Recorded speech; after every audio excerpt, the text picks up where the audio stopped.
Hi everyone, this is Pediraju. Welcome to my YouTube channel Universal Classroom. In this video, we will learn about the definition of consonants. So in the previous video, I taught you about vowels. Here, we will talk about consonants.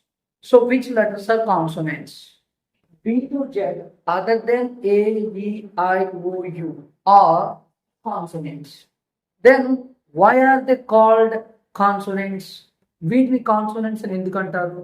Consonants are letters which represent speech sound where air is blocked somehow before leaving the mouth. మన vocal tract లో produce అయిన sound బయటకు వచ్చేటప్పుడు ఆ air అనేది throat లో కానీ lips దగ్గర కానీ టంగ్ దగ్గర కానీ స్టాప్ చేయబడితే బ్లాక్ చేయబడితే అలా బ్లాక్ చేస్తూ పలికేటువంటి లెటర్స్ ని మనం కాన్సోనెంట్స్ అంటాం.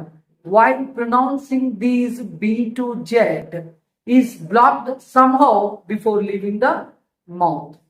So suppose, for example, when we pronounce the letter B, M, P, B, M, P, when we pronounce these three letters B, M, P, what happens?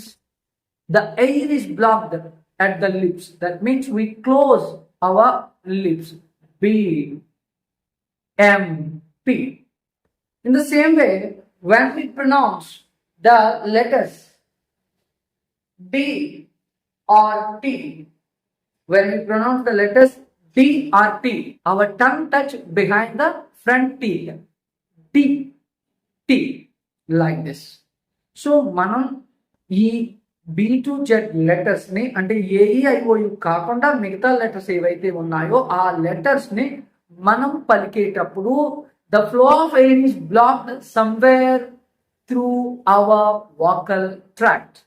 Such letters are called consonants. Consonants are letters which represent speech sounds where air is blocked somehow before leaving the mouth.